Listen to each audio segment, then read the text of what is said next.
Right, suppose that there's both electric and magnetic field in space, and we have a charged particle.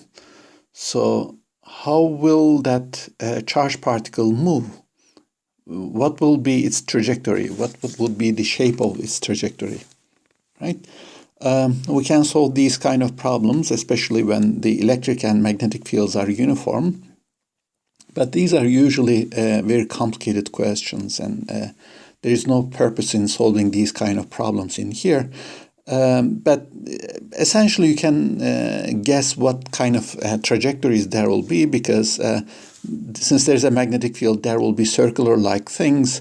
And apart from that, there's an electric field, and so as a result, there will be a drag in some directions, and so therefore the kinetic energy can also increase or decrease during this process. So that's essentially the whole idea. But there's a very special case where we would like to especially look at. This is the case where we call this crossed electric and magnetic fields. Or there are uniform electric and magnetic fields, but they are perpendicular to each other, right, as shown in here. So there are a few devices that are actually built on this principle, and so as a result, we would like to look at this, especially this case. Okay.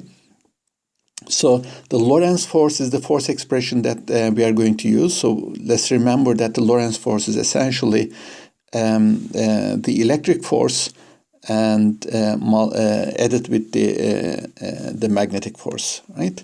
So I'm just going to look at a case where the velocity of the charged particle is perpendicular to both E and B. So there's this situation in here. So we have these three vectors which are mutually perpendicular to each other. So let's see it like this. I'm going to write it in here. E, B, V, mutually perpendicular.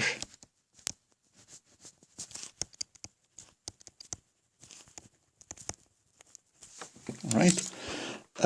Because in that case, the analysis is very simple. Let me use a green color to show the forces. So I'm going to assume that the particle is, the charged particle is positive. So therefore, the electric force applied on it is going to be along the direction of the electric field. So that's the electric force. So let me show this with Fe. Okay, so it's pointing along that direction now. So if you consider the magnetic force, we have to use our right hand. So it's V cross P. It should be along the direction of V cross P. So you can see that the magnetic force is in this direction. So this is Fp. So that's the direction of the magnetic force. So you can see that the magnetic force and the electric force, they are opposite in direction. Do they have equal magnitude? No. Well, it just depends on the speed. I mean, if the speed is zero, of course, the magnetic force is zero. So therefore, the electric force is dominant. And if the speed is very large, in that case, the magnetic force can be very large. So in that case, the magnetic force would be dominant. So as a result, there will be this charged particle is going to deflect in some direction, depending on what the electric and the magnetic, depending on what its speed is actually, right? Now, there is a very special case, a very special choice of the speed, for which this becomes, these two forces become equal to zero, in which case the particle does not deflect. So that's the important case. So that's the principle behind the velocity selector concept, right? So there is a certain velocity, right, where this force becomes zero. And interestingly, this velocity does not depend on the charge, because this is the velocity where this expression is zero, independent of what the charge is. So therefore, this is a velocity where the electric field should be equal to minus V cross B. Right? So the directions are also important as well.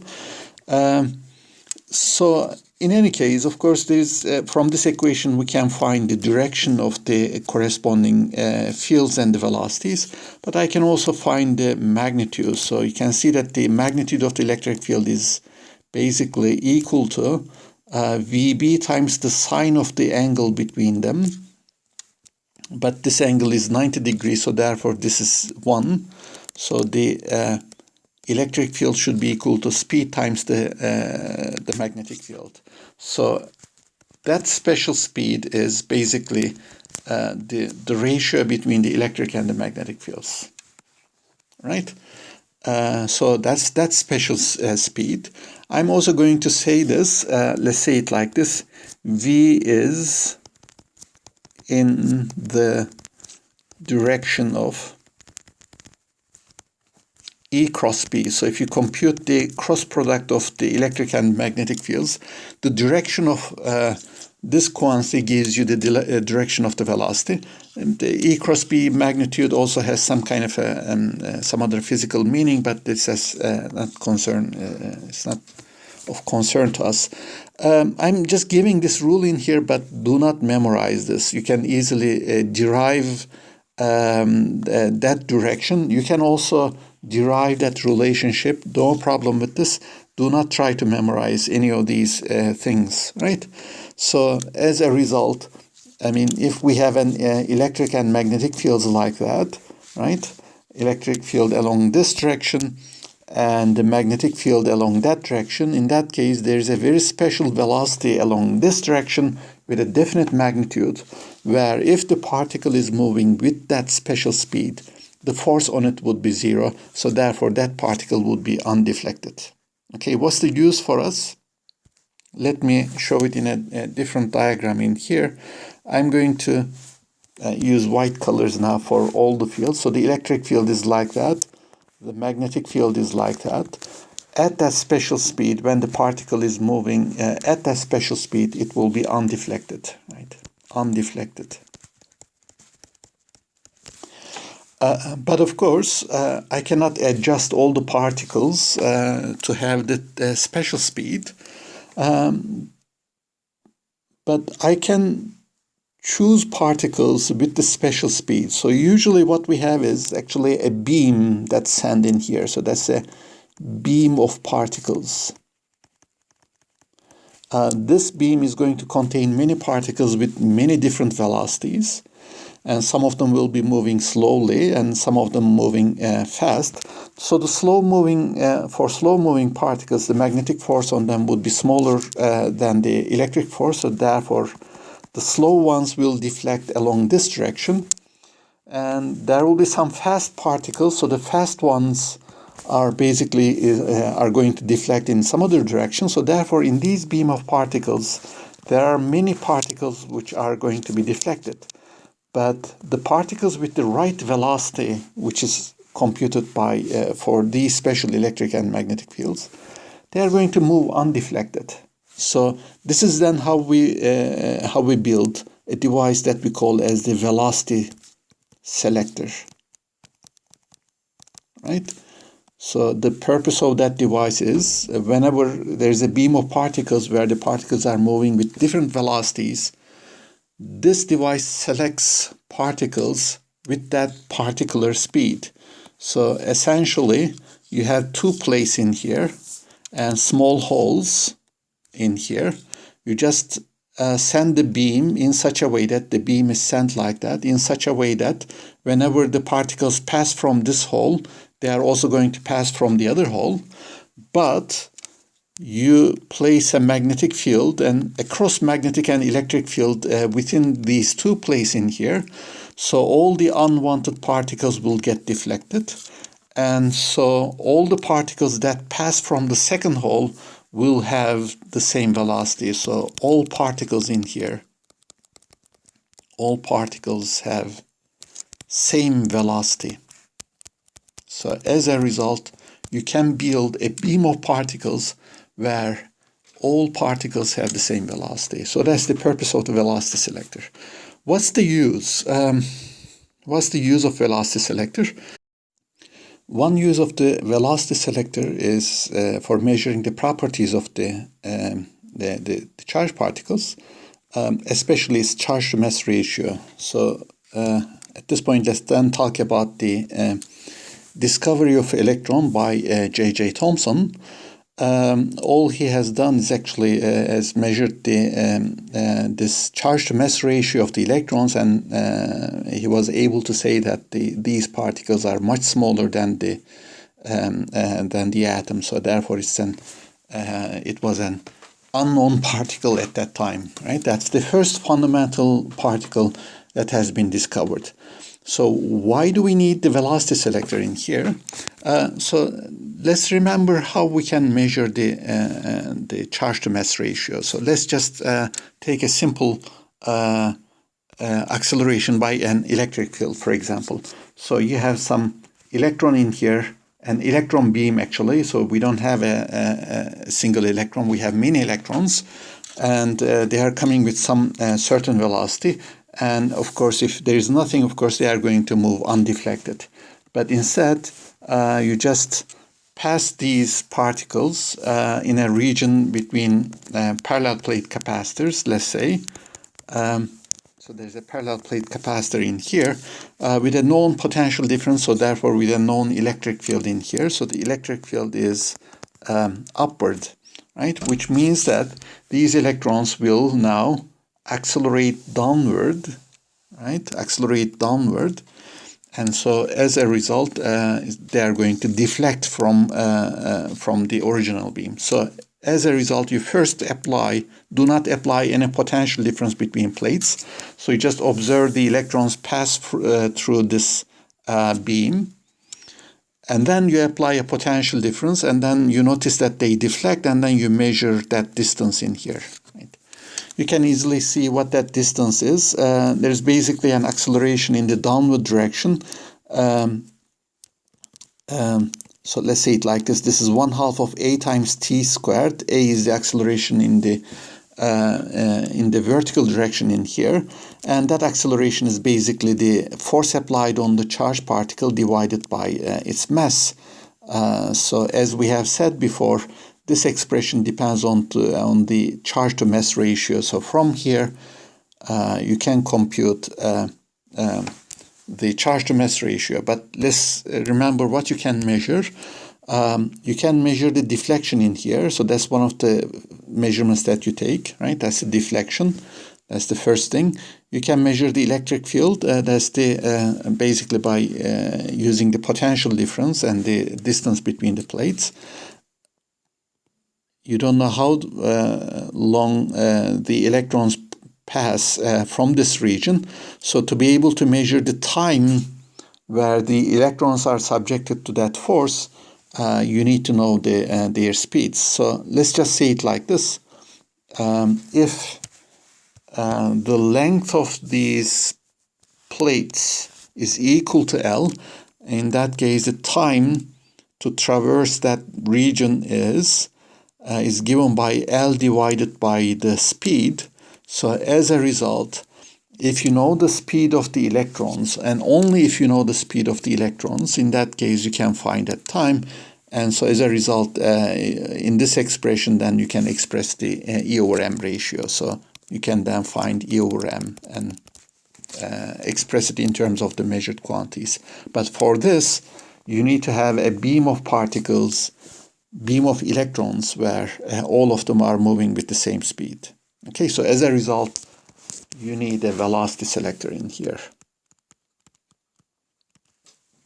Okay, so there is another way of actually causing a deflection. So instead of applying an electric field, we can apply a magnetic field. So let's see how this thing goes. Usually, this is actually some kind of a chamber where there is a magnetic field. Right? Let's say that the magnetic field is pointing downward. All right. So you send the electrons in this direction. Again, we need to see that of course, the electrons should have the same speed to be able to observe what we need to observe in here. So in any case, there is no magnetic field outside, so therefore the electrons move along a straight path, but there is a magnetic field inside. So we know that since the velocity is at the entrance, the velocity is towards right, and the magnetic field is downward, V cross B is a vector which is pointing upward, V cross B. So therefore, for electrons, the force would be downward. So as a result, these electrons will deflect downward, and of course they are going to do a circular motion. And if they are entering into that region in a perpendicular direction, in that case, this will be a semicircle. So as a result, the electrons fall to a point in here.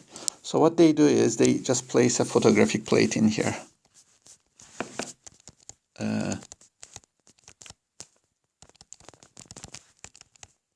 Photographic plate. Nowadays, the CCD things are actually placed to actually find where the electrons fall. In any case, by investigating the photographic plate, we can measure the distance, and so therefore we can find the radius of that motion. Let's remember that this radius is equal to the speed divided by the cyclotron frequency, so therefore this is mv divided by qb. Right. So the magnetic field is known. R is something that you measure. So as a result, if you also know the speed, in that case, you can then express the charge to mass ratio, which is V divided by B times R. Right. So that's also another way that you can measure the charge to mass ratio. But again, in here, you need to know the speed. So as a result, you need to have a velocity selector in here. Velocity selector, so that you have particles with the same speed. Otherwise, you are going to have a large region in here where, all particles with different speeds are going to fall to different places. So if you want to do a precise measurement, of course, you need this mark to have a small size. So as a result, for that purpose, you need a velocity selector. All right, that's the basic design principle of the mass spectrometer. Mass spectrometer is actually a device that identifies the type of atoms. So in that case, instead of electrons in here, you have atoms, perhaps different atoms, which are ionized. So I'm just going to consider negatively ionized atoms in here. So let's suppose that they are singly ionized. So they have just have an extra electron. So therefore, they have the charge of -e.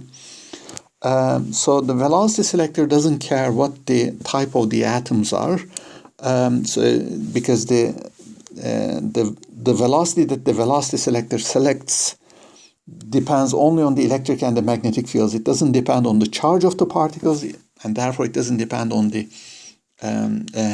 the mass of the particles either.